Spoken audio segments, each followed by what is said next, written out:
UP मदरसा board पर supreme court के तारीखी फैसले के बाद से जो मदरसे से मुंसलिक लोग हैं उनमें खुशी का माहौल है। हमारे साथ शिक्षलेतर कर्मचारी एसोसिएशन मदारिसे अरबिया उत्तर प्रदेश के सदर हैं। उन्होंने भी इस मामले में एसएलपी की थी। उनसे जानेंगे कि इस फैसले के बाद से किस तरीके के से फ़ायदा उन लोगों को होने वाला है और क्या नुकसानात अगर सुप्रीम कोर्ट ये फैसला न देता तो क्या होता।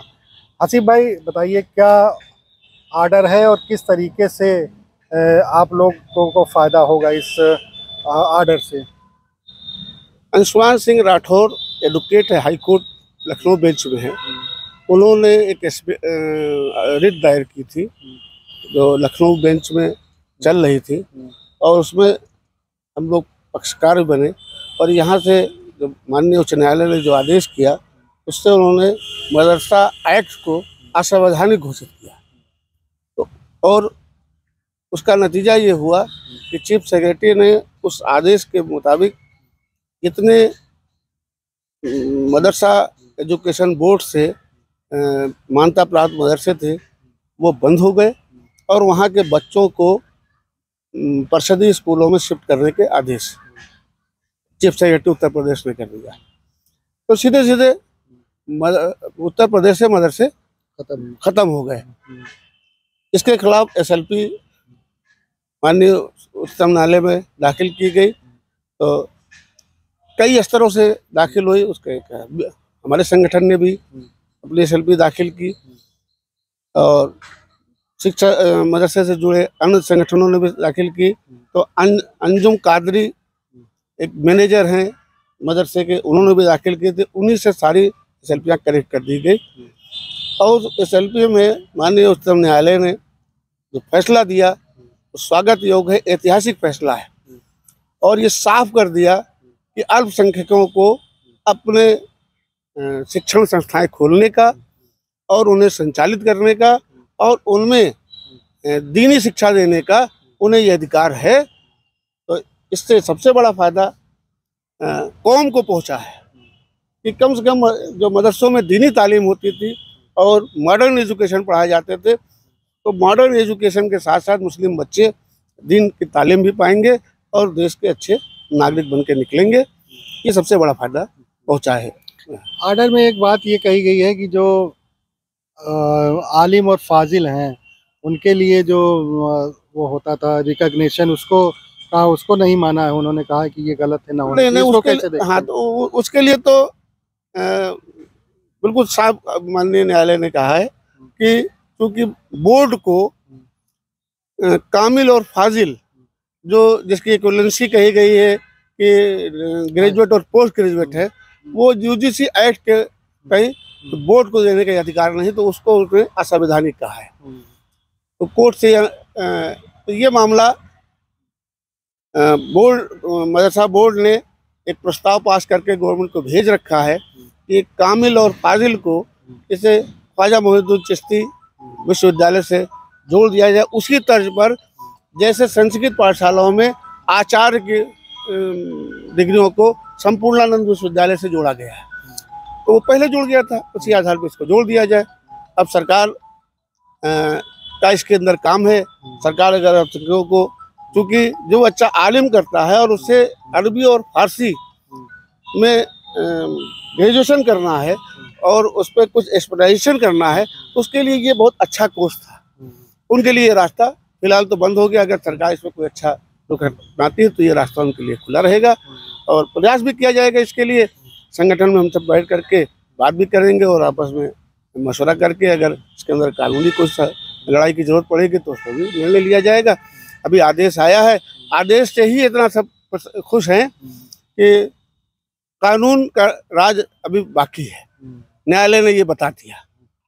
अच्छा, अभी आपने कहा कि जो आर्डर है उससे ये साफ हो गया है कि अब जो माइनॉरिटी हैं वो अपने इंस्टीट्यूशन खोल सकते हैं, एजुकेशनल के इंस्टीट्यूशन खोल सकते हैं, लेकिन मदरसों के ऊपर काफ़ी चैलेंजेस हैं। अभी भी कई मदरसे जो हैं वो जांच की जद में हैं। अभी आया है कि उनकी एसआईटी वो जांच करेगी, यूपी एटीएस जांच करेगी। तो लगता नहीं है कि अभी भी काफ़ी चैलेंजेस हैं? देखिए, इसके लिए हम थोड़ा सा आपसे माफ़ी चाहेंगे। हमारी गोदी मीडिया ने मदरसों का एक जो फोबिया खड़ा कर दिया, और सरकार की जो वर्तमान राजनीतिक उठापटक चल रही है उसमें हमारे गोदी मीडिया ने मदरसों के को लेकर के जो सामने पेश किया वो गलत है। एटीएस जो जांच करने जा रही है कि इनकी फंडिंग, शब्द फंडिंग की फंडिंग कहाँ से, मदरसे शुरू से चंदा चुटकी के सहारे चले हैं। कोई भी संस्थान चलाई जाएगी और वो कम्युनिटी के लोग ही उसको चंदा देते हैं, क्योंकि उन्हीं कम्युनिटी के लोग पढ़ेंगे। तो आवाम जो वहाँ की होती है वो चंदा चुटकी दे के मदरसे को चलाती है, उसको एक फंडिंग का नाम दे करके इस तरह से जांच कराई जा रही है। और अभी तक तो कहते हैं उसके अंदर इस तरह की शिक्षा दी जाती है, कट्टरता की शिक्षा दी जाती है। यही बात को सुप्रीम कोर्ट ने साफ किया और वहाँ ये बात बताई भी गई कि ये करिकुलम है और ये सिलेबस है जिसे बेसिक शिक्षा परिषद जो देता है वो वहाँ पढ़ाया जाता है, खाली स्क्रिप्ट उर्दू में है। और उन्हें तो उन सब्जेक्टों के साथ साथ अगर उन्हें दीनी तालीम दी जा रही है जिसका हमें राइट है, वैसे ही इसको भी लेके देखिए, एक दिन ये बिल्कुल खुश हो जाएगा। खाली ये जांच कराई जा रही है, ये चंदा चुटकी के सारे भाई 16,000 प्लस मदरसे हैं रजिस्टर्ड, अनरजिस्टर्ड तो मैं नहीं बता सकता। उसमें 572 मदरसों को वेतन अनुदान गवर्नमेंट खाली देती है। उन मदरसों का जो बाकी इंफ्रास्ट्रक्चर है वो कैसे पूरा होगा, कैसे चलाया जाएगा और बाकी मदरसे कैसे चलेंगे, वो ये आवामी चंदे से चलते हैं। और उस चंदे को एक फंडिंग नाम देके कि बहुत बड़ा कोई पैसा चला आ रहा है, ऐसा नहीं है।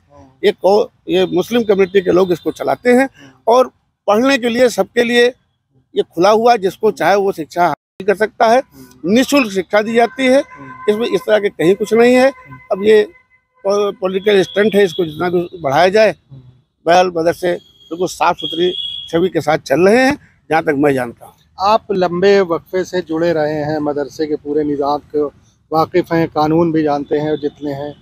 जो गैर मान्यता प्राप्त मदरसे हैं उनको अवैध कहा गया है, क्या वो अवैध हैं? क्या कानून कहता है? गलत है।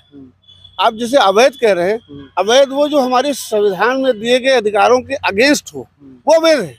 जब माइनॉरिटी कम्युनिटीज के लिए आर्टिकल 30 में साफ साफ कहा गया है, इसी को तो स्पष्ट किया है हमारे उच्चतम न्यायालय ने, इसी ने को साफ किया कि इस कम्युनिटी को अपनी संस्थाएं खोलने और उन्हें संचालित करने का अधिकार है। तो अब अगर हमने उसका रजिस्ट्रेशन, हमने उसका मान्यता नहीं ली तो हम अवैध हो गए। कैसे अवैध हो गए? मान्यता लेने के बाद हमारे ऊपर ये शर्तें हो जाती है कि गवर्नमेंट भी अपना सब्जेक्ट पढ़वाना चाहे तो वहाँ पढ़वा ले, और वो पढ़वाते हैं। तो जितने मान्यता प्राप्त हैं वो गवर्नमेंट के भी सब्जेक्ट पढ़ाते हैं। जो मॉडर्न एजुकेशन है इसके साथ जो नई मान्यता प्राप्त है तो वो ज़्यादातर एक मकतब टाइप के हैं, वो लोकल दीनी तालीम के लिए, कि वो लोकल बच्चे बाकी कहीं भी पढ़ रहे हैं आके वहाँ दीनी तालीम भी हासिल कर लें। वो इस तरह उनको आपने अवैध घोषित कर दिया। कहाँ से अवैध हो गए? कोई भी धार्मिक अगर पढ़ा रहा है और वो आपसे रजिस्ट्रेशन नहीं करा रहा है तो अवैध हो जाएगा। अवैध नहीं है, ये जबरदस्ती एक लादा जा रहा है। मतलब धार्मिक शिक्षा देने के लिए किसी तरीके की कोई मान्यता या रजिस्ट्रेशन की जरूरत नहीं है। हमारा कॉन्स्टिट्यूशन यही कह रहा है, ऐसी कोई बाध्यता नहीं है। हमें रजिस्ट्रेशन कराने के बाद, मान्यता लेने के बाद हम पर सरकार की जो योजनाएं हैं, सरकार की जो स्कीम है, सरकार की जो मंशा है, उसे उसका पालन करना होता है धार्मिक शिक्षा के साथ साथ। लेकिन अगर हमने मकतब खोल रखा है तो हम अपनी धार्मिक शिक्षा दे रहे हैं, तो इसमें कहीं कोई परेशानी होनी नहीं चाहिए। हमारा संविधान हमसे ये कहता है और इसी के साफ किया माननीय उच्चतम न्यायालय ने। तो ये हसीब साहब थे, उन्होंने बताया कि जो सुप्रीम कोर्ट का आर्डर है, उन्होंने जो मदरसों के लिए भ्रांतियां पैदा की गई हैं, जो भ्रम पैदा किए गए हैं, उनको भी साफ किया है। और इस फैसले से कई तरीके के फ़ायदे माइनॉरिटी कम्युनिटी को होंगे और जो मदरसों के जो अस्तित्व था वो अब बचा रहेगा। उर्दू इन्फॉर्मर, बाराबंकी।